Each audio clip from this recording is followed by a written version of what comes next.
Jim Tebbe. He is currently a organizational effectiveness consultant, but he's had 33 years with Shell Oil. He has had a bit of a transformation, as did David Bohm, I noticed, from a start in physics. He was given a Master of Physics, and he worked actually in some scientific ways at Shell Oil, first as a land 3D seismic technologist in the US, overseeing the deployment of the first high-end computing workstations in the office environment. Wow. And then he did some early stints in change management. I guess that changed everything for you because he just kept on that track, and he worked his way up, as I can see, through Shell. He moved to London in 2001, and he started to support the rollout of Shell's global learning organization in 2002. And then he went on to lead the global organization effectiveness practice there. And he would coach executive groups and supported the top 200 executives in Shell. So in 2006, he retired back in Houston.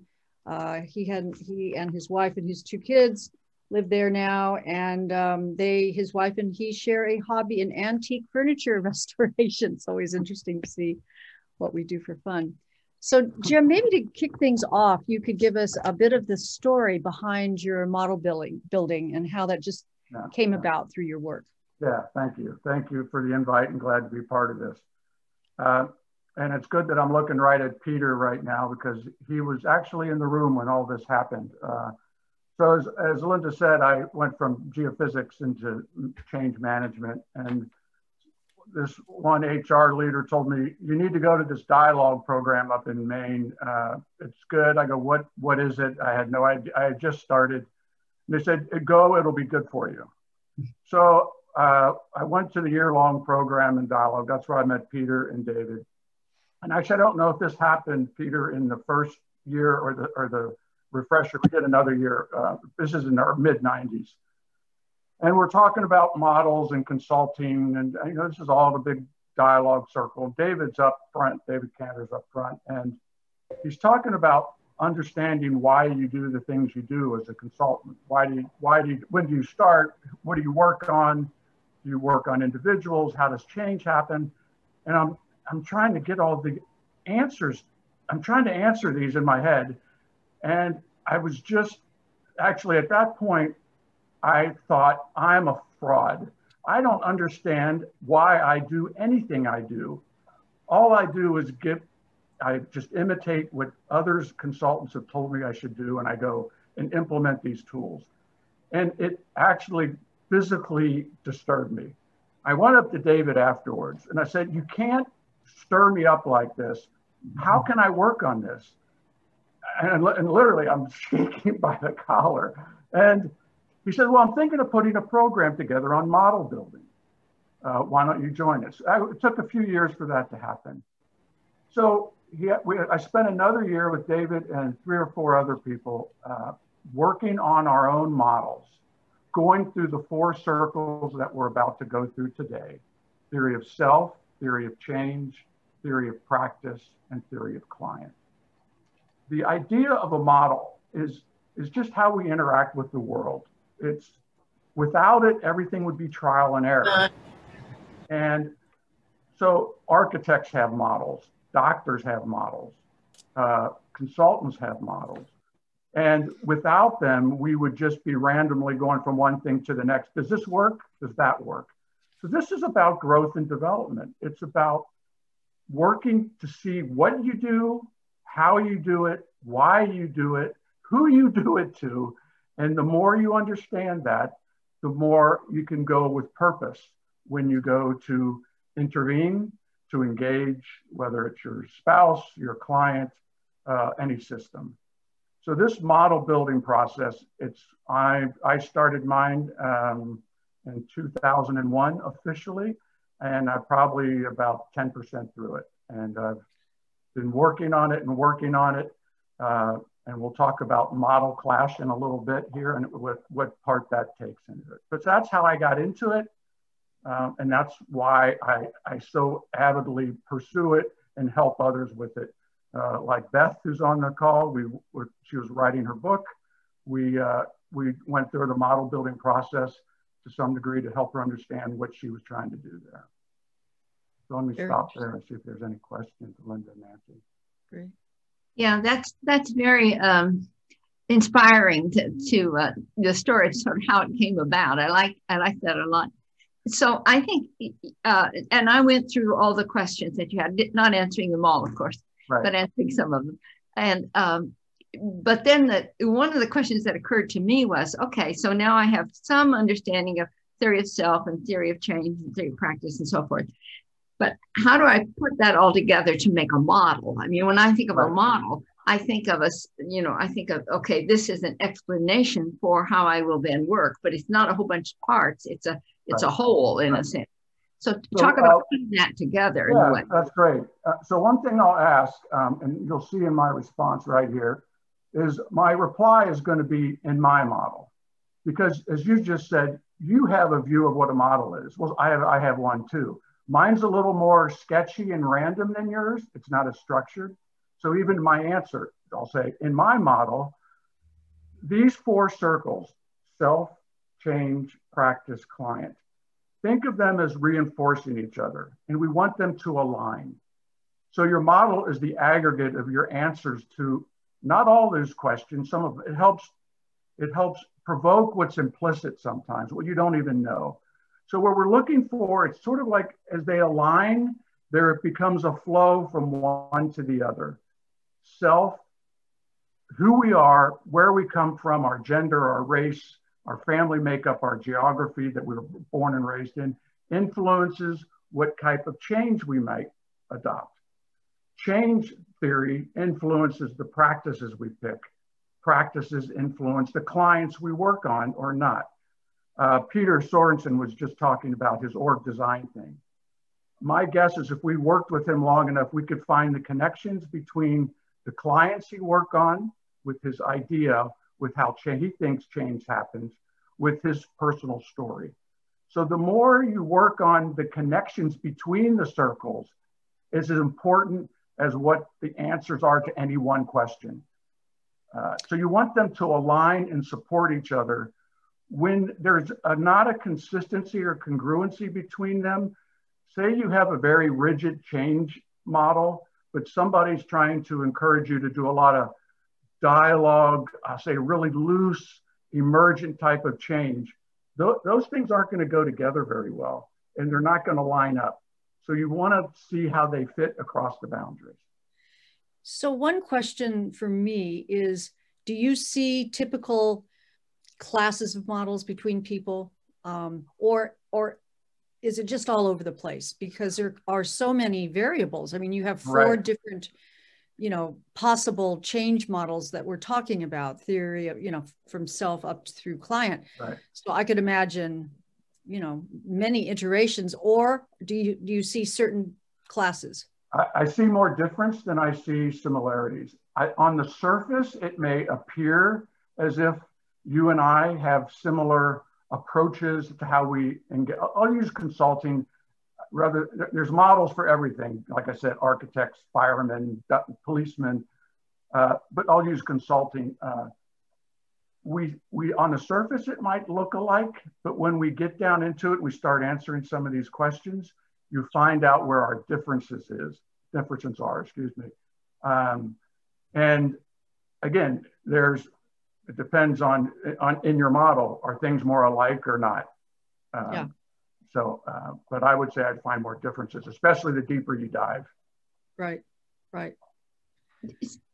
So Jim, do you, as sort of staying with the consulting idea, do you talk with the client about your model, or is it a sort of an overtime teaching task? Or tell me about the interaction with the client. As I referred to the interaction with David back years ago, that was the question that triggered this whole process.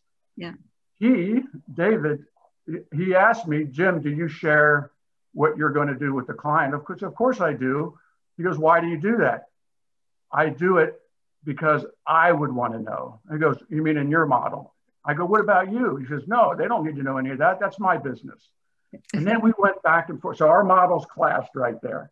I tried to convince him why mine was right. He tried to convince me. And then, of course, he used that as a teaching moment and said, what our models are doing is clashing. Whether you share that or not is part of your model. And then you got to ask, why? Are you trying to impress them? Are you trying to educate them? Are you trying to, is there a motivation for it?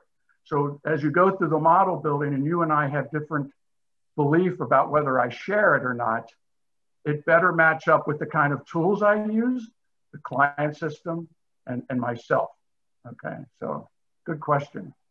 Yeah. It triggered me many years ago. And so you said, so do you share your model with your clients? Yes, I do. I still do. And every time I do, David's voice is in the back thinking, I'm saying, am I doing the right thing or not? But I've come to learn why I do it and to become very comfortable with it. Because then it helps me understand, if this client has some of the beliefs that I do, I'm more likely to better engage them. Again, in my model. I believe of all the people on this call, there might be some right now thinking, I would never do that. And that'd be a great model constraint conversation we would have to have. And when you run up against somebody who has a different model, the beauty of it, and this is where dialogue comes in. Dialogue is one of the solutions to model clash. When two people have a strong disagreement on something, dialogue helps us uncover those differences rather than trying to convince one or the other that we're right. Right. Yeah. So I would think like the way I do consulting, if we just stick to the consulting model, is maybe during action research, I would imagine this would be where you would sort of engage your client in a conversation around what might be their model. Is that right? Right. Yes. And it could be a model.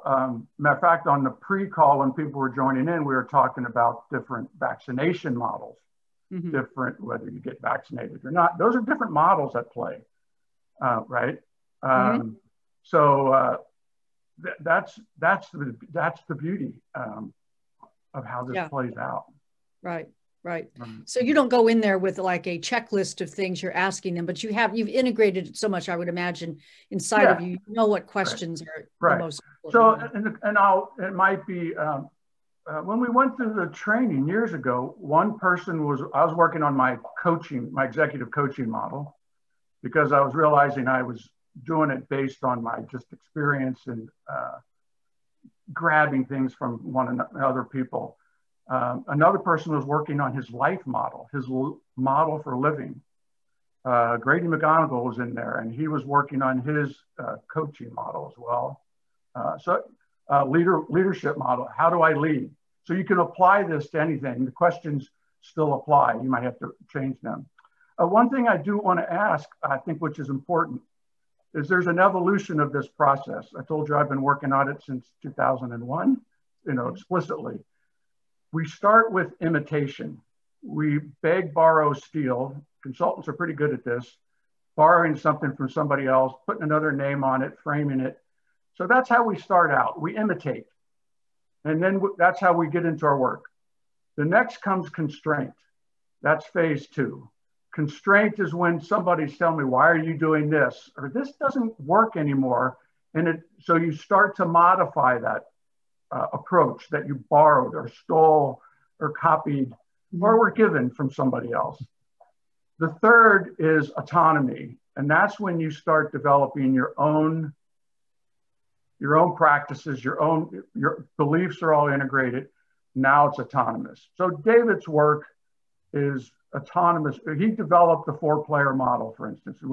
So I stole that, like many of you on this call.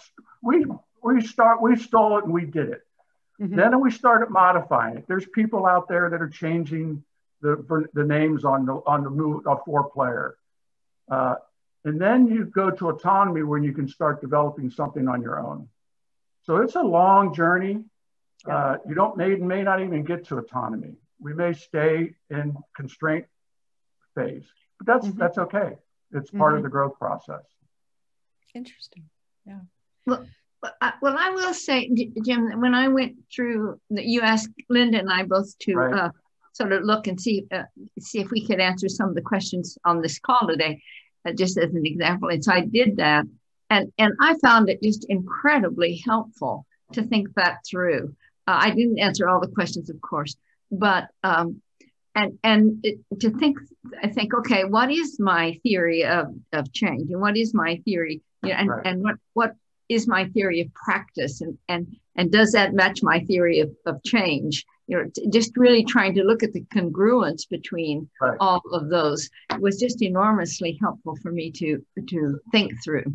So could you say more about that, Nancy? So what was congruent or not when you went through that process?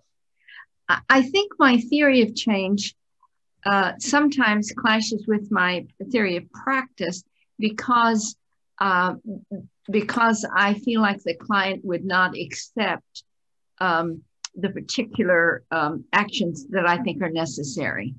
And why is that? I think it's because that a typical consulting project, the client already has pretty clear in their mind what they want you to do. Right. And so if you start then saying, okay, if you start saying, okay, I can do that, but it would be more helpful to do this or that, I think you can only kind of say that, a limited number of times before they think you're not doing the project. That's great. So we're going to stick with you, Nancy, and then we're going to get to you, Linda. So in your model, you don't want to anger the client or push them too hard. In your model. Yes. And why is that? Because they will feel like I'm not doing the task they ask, that I'm sort of off on my own journey and not really doing what they ask, or wasting time with people in the organization. So I'm gonna put some words in your mouth, but in your model, it's okay to do what they want, but not do what you think is the right thing. In your model. I'm putting words in your mouth. Yeah. I think that, as you said, the constraint I face. Yes. Right. Beautiful. So if we dug deeper into that, we would start to understand, is there a place and time when you would not do what they wanted? And you said, oh, you do this or not. So again, we're making it very black and white, and it's not always that easy. But that's a great case of where your change model and your practice model interact with each other. So I want to go to Linda and ask you what your experience was going through the questions.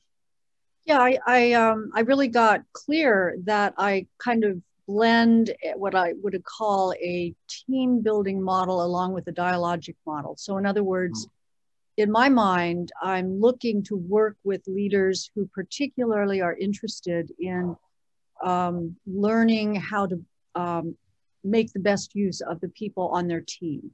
So that's why I say I kind of blend the two. So I'm so when I start to work with a leader, for instance, I'm an INFP, so I'm very interested usually in also understanding what personality type I'm working with to see what type of leadership style they might have, to see if they are resonant with the type of leadership I would find to bring out the best in the team, through dialogue. So it's a combination.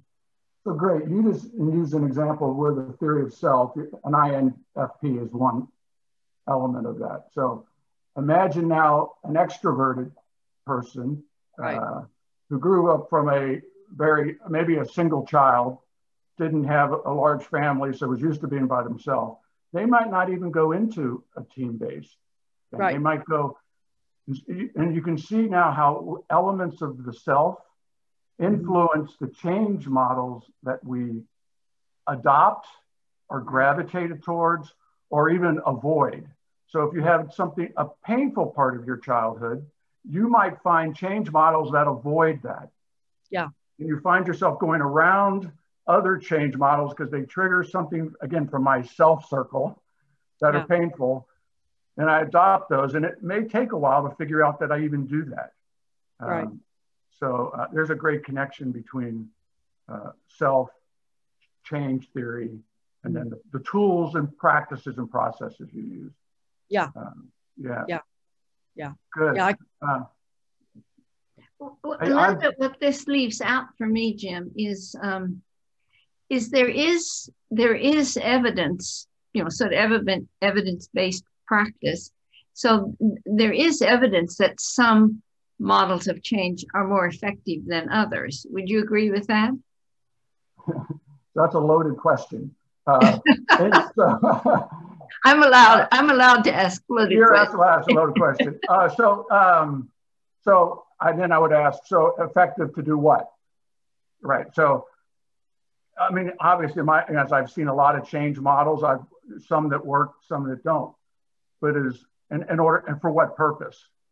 So, did it mean that everybody was happy and agreed and we got to some end state, or that behaviors changed, or that processes changed or systems changed? So I guess in whose model was it successful?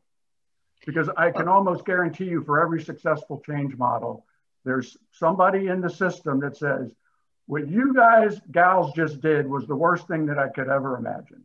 Yeah. So it depends on whose perspective you're coming from. So I'm just thinking about the statistics that we see now, that say things like, only 30% of all change processes actually result in change in the organization. Right. So that and there's data to back that up. So that's kind of what I'm. Yeah, right. So so in my model, my guess, the ones that work, there's probably more harmony between the leadership group, the consulting group that's working on this change, and how those things line up, the change, practice, and the client line up. And I think a lot of times that happens by accident.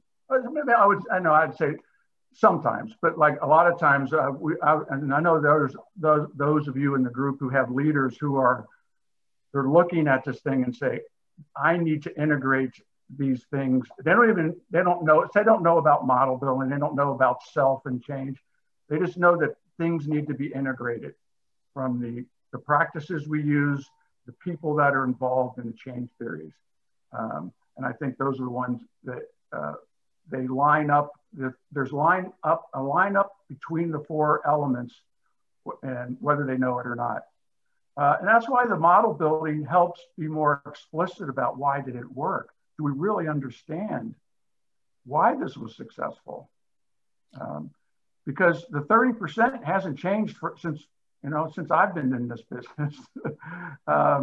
So I think that's just more luck than not, I'd say.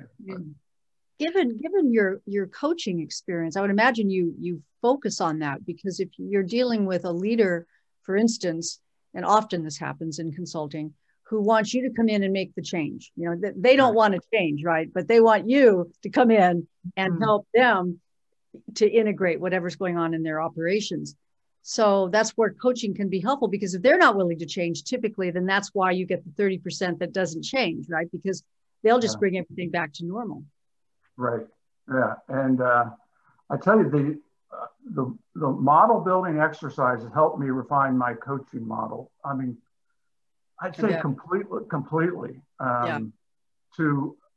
Because now you have less tolerance for error, because there's only two of you. Say it's a one-on-one, not a small group coaching.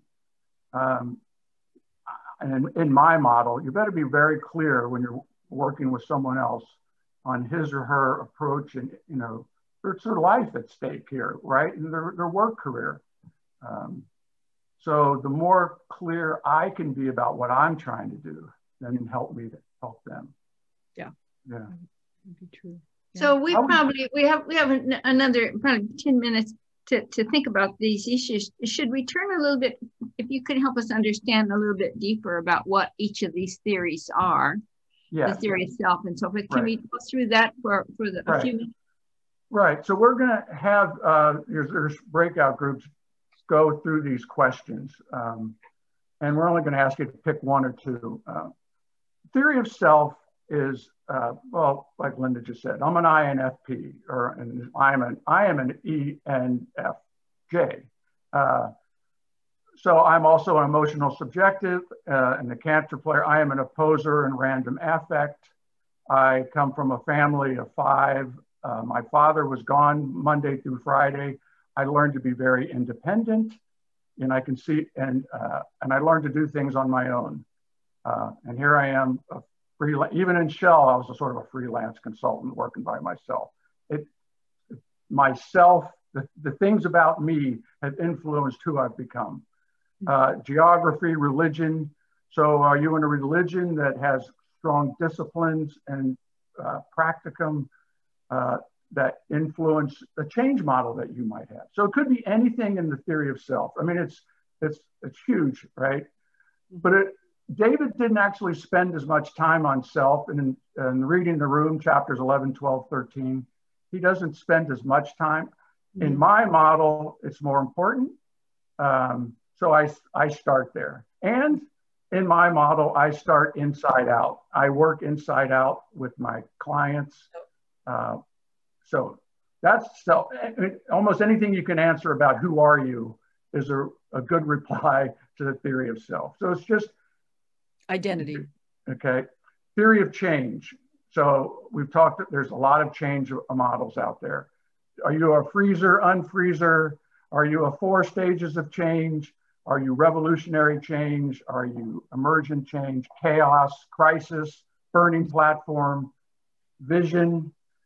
So a lot of models. And when you go into change, are you changing mindset, heart, what people do, all the above? Are you changing policy? So this is just focusing on what changes, how does it change, how do you know you're done? And that's the hardest, it was the hardest circle for me to answer by far. Because they were all feelings I had about change.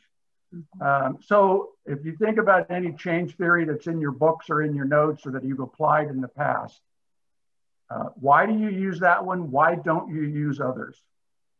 Okay, that's the change bubble. The third circle is the theory of practice. It's what you do. What do you use? Do you use dialogue? You don't use dialogue. Do you use Six Sigma? Do you use large group conferences, small group, or as Linda said, teams? So what's the methodology that you use in the tools and practices? Do you use inquiry a lot? Do you use, it goes on and on. That's where I got stuck with David years ago. I had my tool bag and I found things that worked, some that didn't. And then he started asking me questions about why do you do this? Why do you keep doing that? Well, I go, because it works. He goes, that's it, because it works. So if you think of all the things you've used, which tools do you use and which ones do you avoid? Okay, so that's the practice circle. The client is the theory, David calls it the theory of the thing. It's the what you're working on.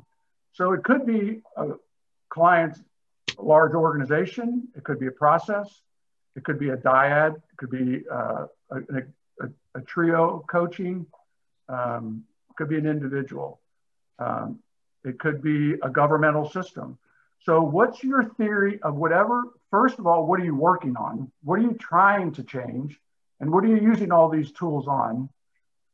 How do you enter it? How do you start? How do you know when you're done? Which you can almost answer for all 4 of these, or at least the outer 3 circles. So the theory of the thing, we probably will spend a little time on it at the end of the day. It's harder because it's more about something that's not in the room with us right now. It's who we're working on. The self, the change, and the practice, we all have the answers to, and we can compare them and contrast them. So those are the 4 circles. There's lots of questions.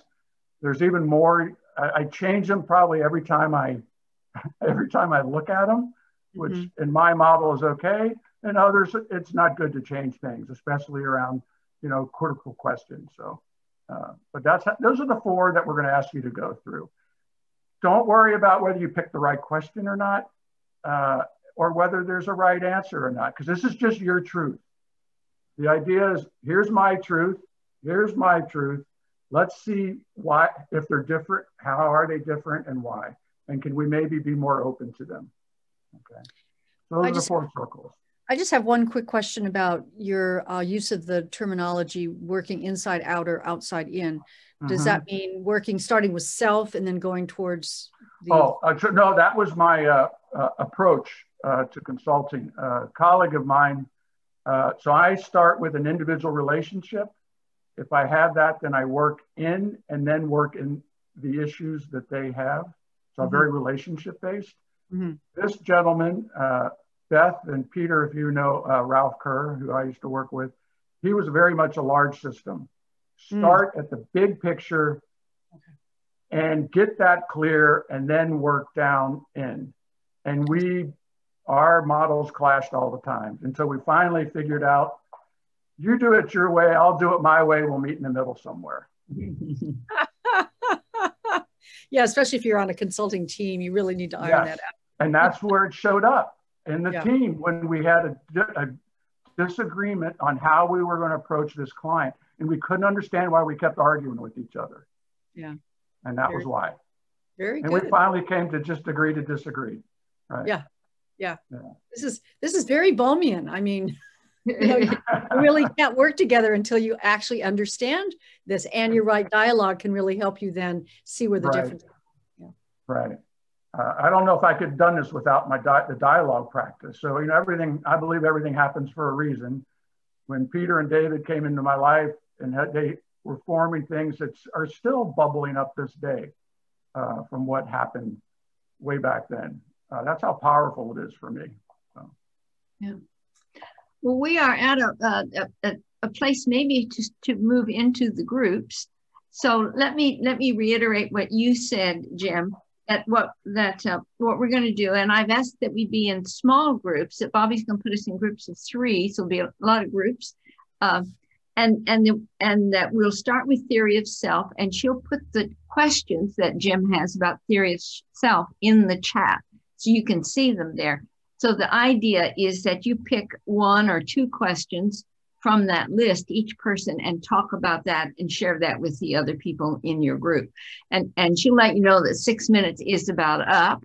And then the second set of questions, which are the questions around the theory of change, she'll put those questions in the chat, and then you will continue in the same group. You'll continue and talking about that, and we'll do that 4 times. So we'll be in the groups of about 30 minutes to give you time to do all of them.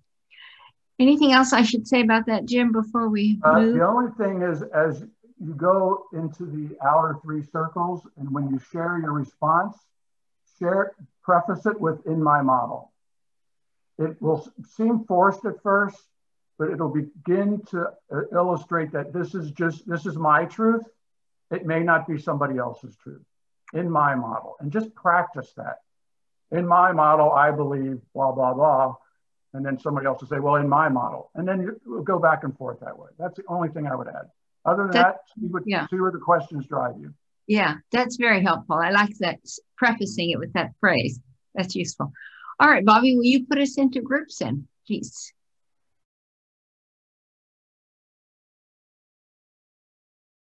With Peter, Pete Sorensen, would you ask your question, Pete? You have to unmute yourself. Thank you. Yes. We had a wonderful discussion, by the way, Sharon and I, and I think I came away more confused than when I started, but that's typical of me. And that leads in a little bit to the question. Is this exploration and articulation of our models an ongoing and iterative process? And the way that kind of bubbled up for me is that we kind of got into talking about, Sharon was talking about how she started her career and the kind of model she used of leadership. And then there was kind of shifts and so forth. But at the end of the career, we're seeming to go back and seeing, boy, some of those same questions we had at the beginning and some of those ideas we had, models we had at the beginning are still there. but there's been this amazing churning process on the way. So is it an iterative process, Jim? What do you think? Definitely. So you're definitely in the right place. And for me, that's the beauty of it. And I think because it is, you know, all models are wrong, some are useful. That's the famous George Box quote. You know, it's that this is my model today. And especially self. You think, well, who we are as a person, that's pretty locked in and loaded. But I tell you what, I've learned, you know, as many of us have discovered, I find out more about myself with every time I go through it. So I just keep peeling back my false layers of self. So that part in itself is iterative. Probably the change might be the most consistent. I might have found people sort of lock into a belief model around change. Practice is definitely iterative. I was a work process improvement fanatic when I started because that's what my job. And I thought you could fix everything with it. Then I went into teams and organizational design, large group theory, you know, and I was stuck with the practice. So that became iterative until I then went into dialogue, and I integrated them all with dialogue. So each circle in its own is iterative, and then how they fit together, as you heard Nancy and Linda talking earlier, is very iterative. And every time you have model clash with someone else, you'll discover something else. You might discover something you may be perfectly happy with what you have, very successful, happy clients, and then you'll run into somebody else who has a different model, and you'll grab something from them and try to fit it into your own. So then it mutates, which seems to be the word of the year anyway.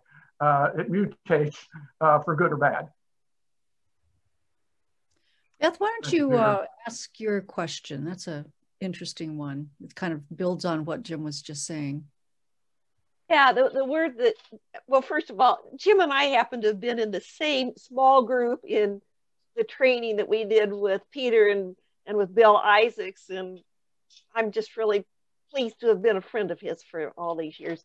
But besides that, what I'm thinking, the word you were just using, mutation, it makes me think there is no stability in any of the four of these. There's no end.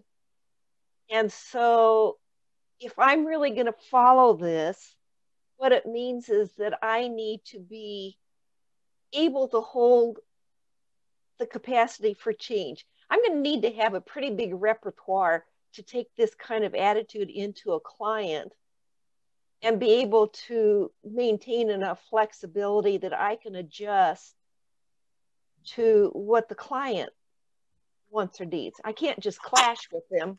Right. In some ways, I need to be able to adapt to them so that there's no firm final model that I'm ever going to be able to find that's going to really satisfy the client and satisfy the business, the needs. Yeah, excellent point, Beth. In your model, by the way, that's in your model, you need to have that capacity. In my model, I tend to agree with you. I think for some people going through the questions, and I think I saw this somewhere, I could answer this question differently for so many different situations. Mm-hmm. Where do I go? You know, I always say, what happens most of the time? Answer for what happens most of the time, where you are most of the time, what you use and believe most of the time. And as far as how you meet other clients, so you can avoid model clash, I think the more aware we are of our own model, the less likely we'll have model clash, because you'll see it coming. Mm-hmm. You can sense is my theory of self being triggered? Is my theory of change being triggered? Is somebody reacting to my a tool that I have that they don't like because they had a bad experience? So you kind of, the more you're aware of yours, the more you'll be aware of theirs, and where there's clash. And then for all of us, we all have to answer in our model, what are you willing to give up for the other? What are you willing to hold on tightly that I can't compromise here? And that's a different line for each of us, and different areas. There's people that won't work with certain clients that have a certain viewpoint or request. There's people that will not use a change model this way. I only do it this way. So there's hard lines and then there's soft lines. We have to know where I like to know where they are. Yeah. At least for me. Yeah. Thanks, Beth. Cynthia? Yeah, Tom, you had a comment on a question, I think. Yes. So Jim, it sounds like your model is self-correcting over time. It keeps it keeps changing in some way, and I presume it's self-correcting. You're discovering parts that are not so helpful, and you're moving into parts that maybe are more helpful. So, and I think you're saying that our models can have huge consequences, both for the good and for the bad. So could you speak to both sides of that? Oh, yeah, good. Like I think we talked about, with an absence of a model, you could cause, a doctor could cause real damage if, you're into a certain spot and in that model, like, well, I'm supposed to do this when this sort of bleeding happens. If that's not, they don't have it, they could cause serious damage without that model. So models help guide us how we interact through life. They can also get us in trouble if you, I think you used the word good for corruption. So you could manipulate others by, trying to get some insight into what, I'm only gonna, here's a bad one. I know that people will pay good money for this kind of change. I'm gonna learn this kind of change. I'm gonna take these tools and I'm gonna make as much money as I can. That's a model. It's using consulting, and it's finding clients who will buy whatever it is you're selling. Is anything stopping you from doing that? Well, in my model there is, but in others, maybe not. So this doesn't say, all this says is there's a truth. It may not be a good truth, but there's a truth. And then your question is, how does it interact with others? And you'll find, I think, if it's, like you said, a corrupt model, if you find enough willing participants out there, it will still be successful. And I think we've seen it, where there's been a lot of interventions that have gone on that have done damage to individuals and to clients, organizations. Does that answer your question, Tom? Yeah. Thanks. Thank you. Thank you. Cynthia, why don't you go ahead and take a crack at asking your question? You'll need to unmute. You need to unmute, Cynthia. Thank you, sorry. You were mentioning earlier about model clashing and crashing together, and it sort of could be a blocking part. Do you work to determine what the model your client is operating from in order to avoid that clash, or how would you work that out? Yeah, thanks, Cynthia. So, so in my model, for those of you who know the Kantor structural dynamics, I'm an opposer. So by its very nature, I kind of like constraint. I like when people constrain and clash. So, which might surprise you, I actually sometimes look for it. I look for where there's energy and some opposition. Now, all that being said, if someone's going in, I don't like just fighting back and forth, but I love where we have different views and then we work through that. But I would say I tend to be more attracted to people that have a similar mindset that I do around change. Because there's just certain things I don't do large system stuff anymore. I don't enjoy it. I think it's important, but I want somebody who has that sort of change approach. So I make collaborate. So for instance, Beth and I know each other. She and I might collaborate on something because I know she's good at something that I'm not, and we can work together. And our models, that way we've got our join model working with that client. Yeah, you can get in a do loop there if you overanalyze it too much, because you can always find a reason for not working with somebody. Thanks, Cynthia. And Lloyd has had a question, but I don't see Lloyd still on. Are you still with us, Lloyd? I'm here, but I didn't have a question. I just had a comment. Oh, well, make your comment then. We'd be glad to hear that. Well, it's just following up on what somebody else had said previously in my interpretation of it. And I just said, in my model, modeling is a process, not a blueprint. Beautiful. Yeah. Yeah. If it is a blueprint, it should be on that erasable ink so that you can put it. But there's a lot of my model that stayed consistent over time now. In my coaching, I use a past, present, and future approach to working with individuals. And that came up when, by the way, the best way, in my model, David, when we went through this process, I like talking through it like we're doing now. And he said, Jim, write it down. I was like, no, I don't want to write it. I don't like writing. Write it down, write it down. I don't like that. Let's just talk about it, because I'm not talking with you anymore until you write something down. So I started writing. And as I wrote and I wrote more, it became clearer and clearer. And then I found out where I got stuck. Then to your point around it's not a blueprint. There's things that I just kept coming back to that were foundational, and it wasn't a blueprint, but I never gave them up. But it wasn't until I wrote it down and I could see it, and I started drawing it. I drew pictures, I tried writing, and then as I read that to people and had them comment, and then the model constraint came, where we said, well, why do you do that? Why do you do that? I actually have a question about that. Yeah. Jim, when you first start working with a client, do you prefer to work with I don't know, a small team? Is that where you would start, or would you start with an individual? For instance, my model, I usually start with individuals and then I bring the team together, but I'm kind of curious how you work. Yeah, I definitely start with individual to see if we have a relationship. Mine are very relationship based. If I don't have that, I found I tend not to be as successful in my model.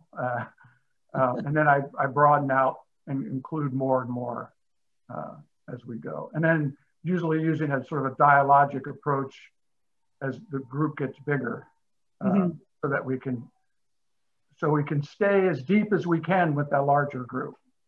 Okay. And you'll point out, as your group expands, you'll point out sort of the cogent parts of the model that's holding the group together. Will you point that out and make that? I can't say I always do that. I don't even know if I have data on that. I tend to be more explicit about what we're doing around intentionality. So intention's very important to me. So here's what I'm trying to do. What are you trying to do? Because if something's not working. So I do try to share that. And appreciate others might not.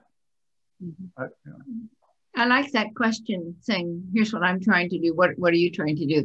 I think that's a really useful question. The one comment that Minnow made that I wanted her to make, it wasn't a question, but I'd like her to share her thinking with us. Minnow, can you unmute? Here we go. Yes, thank you, Nancy.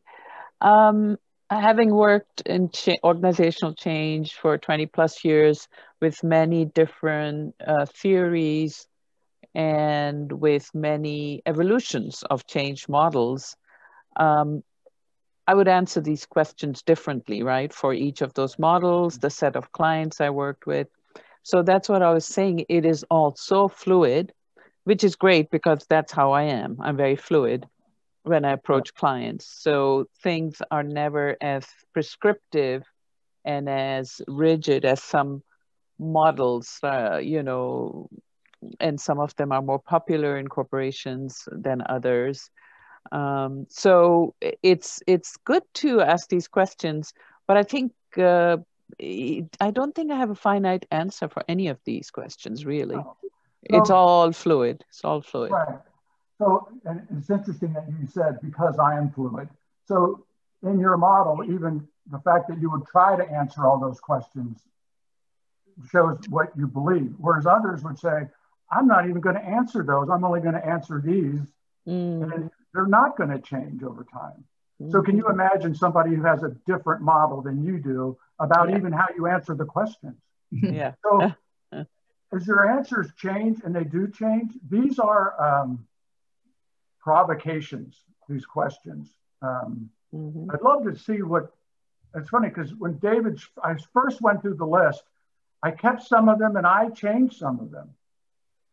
And then as I went back, it's like, oh, well, that really was a good question that he had in there. I'm going to take that one back because I didn't understand the question even. You know, I hadn't matured or had enough experience to even appreciate the question. So all they do is help us inform the model. The answers aren't your model. They're to help you to explore what you're actually already doing and to make it more explicit if you could. So that we can go about the world. It actually helps us sort of maneuver around the world with less angst and pain and suffering if we can be more purposeful. So, thanks for your comment. But one question I did that just arose is working with a leader. Usually, you know, again, we start with the senior leader, and then there's a leadership team. Each of them will have a different model. So one could be like arguing the theory of change and this and that with them for months instead of getting right to the work. So how have you managed to do that? So it's interesting. Again, so in your model, I would say in your model, what happens when leadership teams disagree? What do you do? So what I try to do is make that explicit, that here's what it is. And we try to work through that about sharing different points of view. So we don't try to solve the disagreement, we try to understand the disagreement and what the belief sets. So I'm a big fan of, you know, of the mental models. We have a short version where we just do belief, action, result. So we can argue the result that we're seeing in the room, or we can get to the belief level. And that belief level is usually where the disagreements are. And then the question for each of us is, you know, what do you do when a meeting goes sideways? Is that good or is that bad? Did you try to make it happen? I bet there's people on this call that try to create crisis in a room, others that would avoid it at all costs. So if we look at our models, when I started understanding how much I'm actually looking for opposition, and it caused me some issues early on, because I kept dealing with the opposers in the room rather than all the others, because that opposer triggered my opposing. So that's where I play. You got to look at the group and yourself and your role in it. Speaking of opposing, Robert Sarley, would you like to explain what went on in your group? It sounds like you might have had some opposing going on.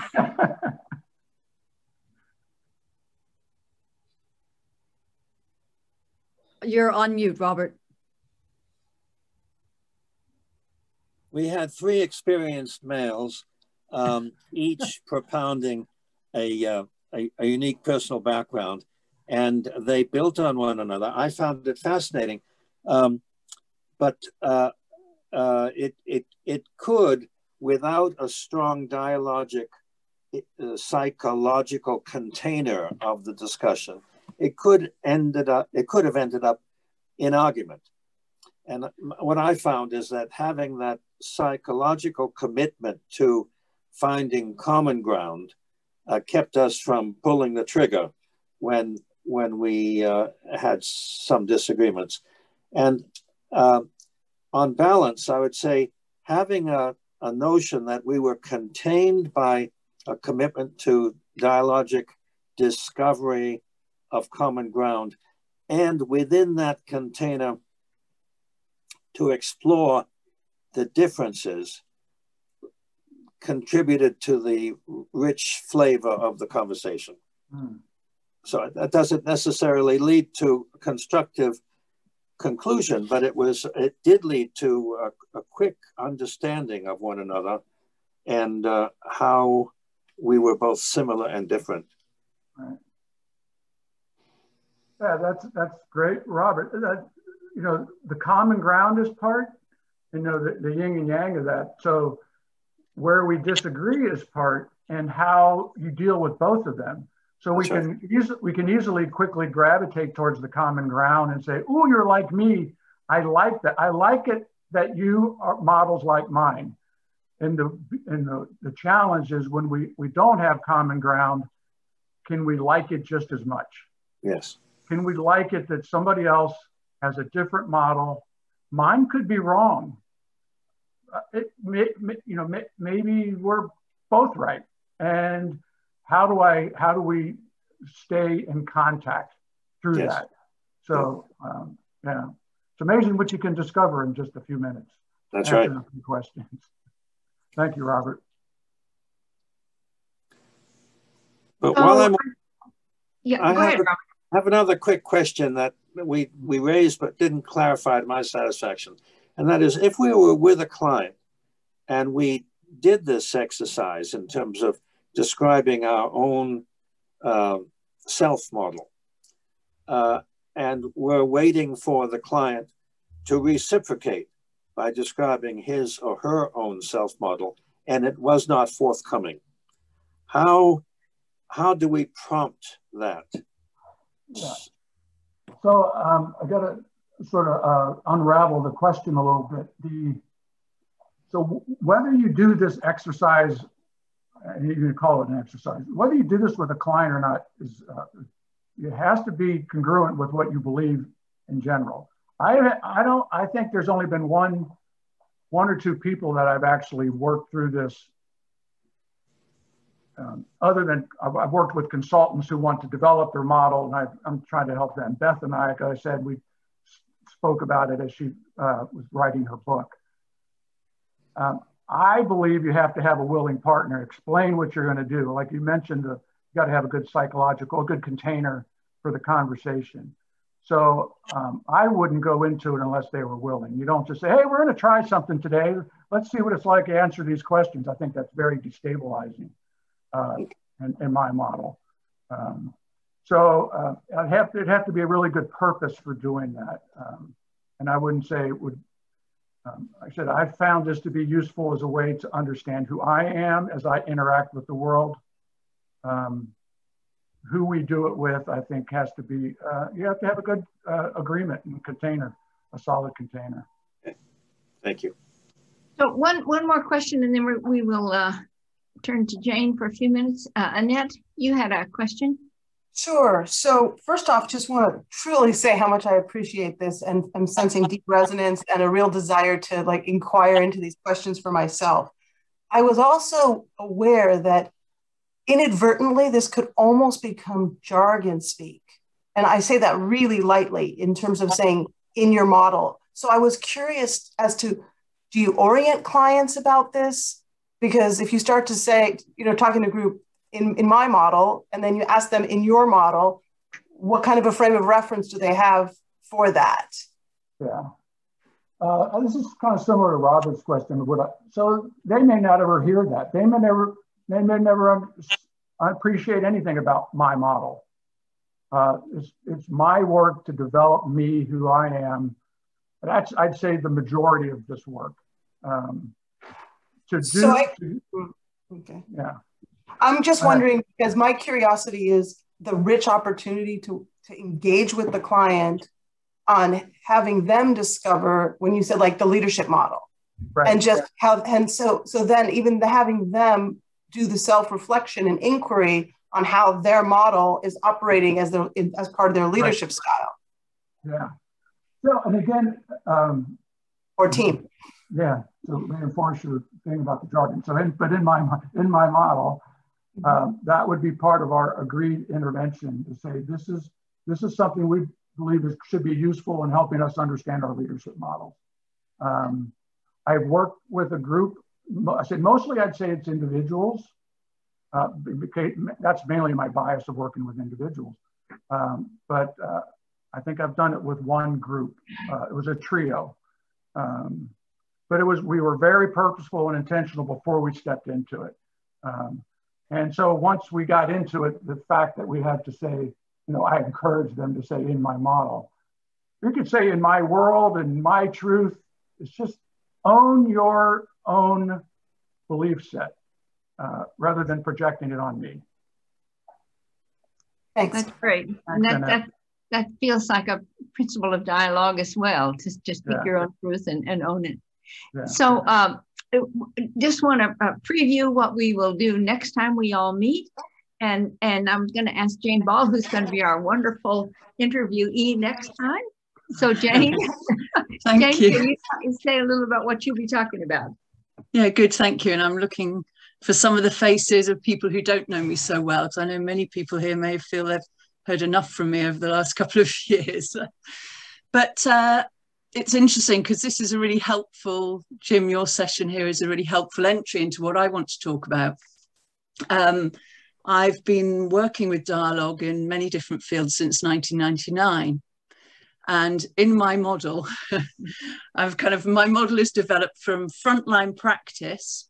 And much of that practice has been with people who are really on the edge of organizations or communities in some way. As many of you know, a lot of that work over 20 years has been in prisons, for example, and working on the kind of ground with prisoners and staff. Now, because as I was thinking about it, I was thinking about how many great people have been interviewed, Nancy, by you and Linda, who've written books and who may be more academic. And I think I'm at a very kind of different kind of end. You have more academic work with dialogue, and I'm right on the kind of practical end of it. And so I was thinking, well, why is that? I was thinking, what am I going to talk to people about? What will interest them? So then I was thinking, because I've done some work with David Kantor and others in the past about what is it about me as a person that leads me to do the work that I do in the way that I do it, and leads me to be the person doing that on the ground work with people on the edge and not writing books, for example. So what I want to do is tell a bit of a story about myself and my entry into this work and the experiences that I've had approaching it and how my model has developed as a result. So for those of you that come next month, I think you'll probably hear some language that will resonate with Jim's model building kind of work. Hopefully think a bit about yourself and the kind of work that you do and why you do it. And also if you're interested in working with people who are on the edge, if I use that phrase, then you'll find some different ways of thinking about that, and we can all talk together about it. Because in the way that Jim's describing, I'll learn from the similarities and differences in the way you think about that sort of work and how I think about it. So if that's enough, I hope to see some of you in April. That's great. Yeah, thank you, Jane. And April 23rd is the date that we'll be interviewing Jane. And Bobby has put the link in there. So if you want to register for that, you can use that link right now or in the coming week to do that. And of course, I'll send out a notice as well. So I want to just thank Jim so much for really an interesting and self-reflective kind of conversation we've had. And I'll turn it over to Linda to do the checkout. Yeah, and I think it's been quite interesting how you came on after our last presenter, Hugh Pigeon, who was way over on the right side of the brain, and you brought us a little bit more back towards the left brain, and now Jane will be building on your model. So I don't know, synchronicity here. It's been wonderful. So we're going to go into a checkout process now, which is where you can just reflect on what you've learned. You can let Jim know anything you'd like to about his model that has occurred to you, anything that you'd like to say.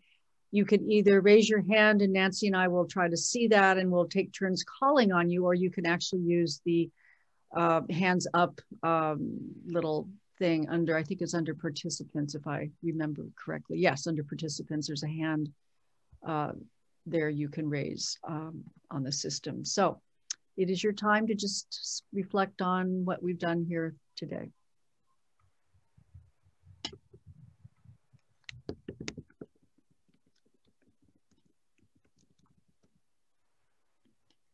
You don't have to write it in chat. If you'd like to, you can, but you don't have to. This is just a spontaneous sort of checkout. Jenny has her hand raised. Okay, I don't see it, but if you can turn your mute off. Okay, good evening. And Jim, thank you for this provocative session. And I was so glad that we went through this because it was enlightening, the whole process of self-change, practice, and client. Because in our small group that we were in, we actually went through the process of the questions that you had. And for me, we do learning teams in the Department of Corrections, and I can see that as being a value of gaining knowledge about each other in that learning team, not so we can have respect for one another, where each other is coming from. I think everything is about relationships, and I saw the process that we were doing in our small group as building relationships and being able to use suspension and using the tools of dialogue. I saw this as very valuable in bringing a team together and being able to get through a process of whatever you're working on, to get through that process through the respect of knowing each other's model, or knowing about self, or what they're bringing to the table. And I thought it was very valuable. So thank you so much. Quite welcome. Thank you, Jenny. And let's see, Mino, you had your hand up. Yes, I wanted to thank Jim for, because the questions are very, very thought-provoking, and they're going to be very useful for my own self-awareness. And I loved how learning is so much part of it, because for me, change and learning is the front of the hand and the back of the hand. So it's really the unlearning and the learning, and learning about each other in relationships. So I thank you so much for a wonderful session, Jim. My pleasure. Glad you got a lot out of it. Nancy, if I could speak up for just a moment. I want to thank you for inviting me to the group and to say to all of you what a marvelous group of humans you are. This has been a fun, enlightening, a little bit challenging discussion. And Jim, I have roots in geophysics too, and I've done some work in the oil business. And I've found the scientific background to be very useful in exploring using kind of natural science models in the context of the social side of organizing. Mm-hmm. And I'm finding that at this stage in my career to be very useful. And thank you for your model, your circle model, which I'm sure has other people that have contributed to it. These questions are just marvelous. So thank you. Great stuff, everybody. Great. Quite welcome. I'll use this as an opportunity to segue and check out myself. Peter, actually at one point I had to write a little blurb in my resume, my CV, to explain how I got from geophysics to consulting, because so many people asked. And finally I said, I just like to know why things are the way they are, and it applies to everything. So, but that's what happened. I'd like to thank Linda, Nancy, Beth. I'd also like to thank Anna Marie Bleeker, who I just noticed on the screen, who's a colleague of mine in The Hague, who's helped me develop this whole body of work over the years. So I really appreciate her for that. I thank you for all for your questions and challenge and comments. they help me make my model better, and hopefully they make your models better. I hope to see you all in the future and happy model building. And I think, Beth, you wanted to say something. Oh yeah, I just a reminder of how I never can finish this work.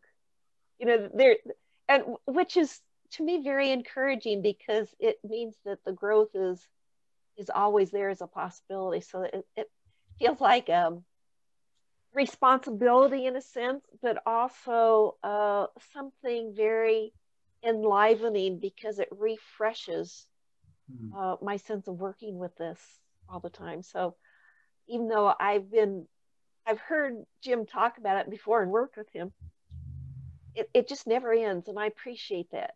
I really appreciate the ongoingness of it, Jim. And I appreciate your model, you as a model in front of us of model building, because I know how much you've worked on this over the years and still continue with it. So that's very encouraging and inspiring. Thank you. Yeah, I'd just like to give a little piece of feedback too. It feels very much in line with David Boehm's work, because, you know, we always have to abstract what we're doing, otherwise we're doing it unconsciously. So you're really helping to bring unconscious material forward so that we can have more capacity as we try to deal with current reality, which is always changing. So we have to always be changing our models to be with it. So we're always in the flow. So really appreciate it. Okay, if there's no other reflections, comments? I'll jump in. Yeah, so for me, it was, I think what I'll take away, Jim, is in my model. So that's a great phrase. And our little group, myself, Peter, and Robert were in the group, and it was really interesting because there was such a different sense of three people with three different selves. We mostly focused on the self piece, so it was obvious that there were three different in my models going on. So that was really fun. And I just noticed too that there was a sense of, I don't know what this means, but there was three men in our group, and we were kind of relieved about that. Very cool. Things happen for a reason, right? I think that definitely should be the last word. Well, can I say something? Sure. Because I'm getting depressed more by the minute, because I got the timing of this session wrong. So I joined 20 minutes ago, and I'm now realizing how much I missed. But I'm Anne-Marie. I used to work with Jim. I used to work for Jim, actually. And he helped me see this whole model building. And it changed my life in a way. So I'm just so happy to hear that all of you got so much out of it. And I remember that when I had one-on-ones with him, I said, and then I did this. And then he didn't say, oh yeah, that was good. He said, why didn't you do something else? So there was always he was always looking for the polarity. And that made me so conscious about what you all said, that you have these unconscious things. And it's so powerful to do it here, but also when you're back in your work, to sort of get yourself out and say, hey, I'm doing this. Why am I not doing the totally opposite thing? So I hope I can get the recording. Yes. And I just want to thank you for being, well, present in the last 20 minutes. Glad you joined when you did. Thank you, Anybody else would like to say? Jane has her hand up, I think. I do. I don't know. Troy, has Troy spoken? Did I just wanted to say thanks. I've enjoyed it. It helped me look even at a new perspective as I examined and looked at my own model to see how that it's even seems to be ever changing, and how that it's changed over the process of time. And it's a new perspective of looking at that. And you know, it was real interesting. And I enjoyed it. Thanks, Troy. Thank you. Can I come in then? Sorry. My internet completely crashed for 30 seconds and I dropped out. But Jim, just great to see you again after so many years. Nancy and Linda, just really appreciate the move you made in David Kantor's language all those months ago to start these webinars, which I think has generated a lot of learning for everyone and a great community, I think. As we pitch up from all over the world every month. I'd also like to say a word just for our Virginia DOC colleagues on the call, and for some of you that might have attended a few months back when Harold Clark's spoke to this group, that I was just really, really proud and amazed to see that Virginia has abolished the death penalty. In my model, that's a good thing. And as the first southern state to do that, and it's in our national newspapers here, I just think it's worth marking and honouring that. So just bravo. Thank you. Yeah, yeah. It was a very nice statement, Jane. Thank you. Well, it looks like we are done. I think so. Yeah. I think we are. So see you all on the 23rd of April when Jane talks. Yes. Thanks, right. Nancy. Thanks, Linda. Thanks, everybody. Have a lovely weekend. Bye-bye. Take care.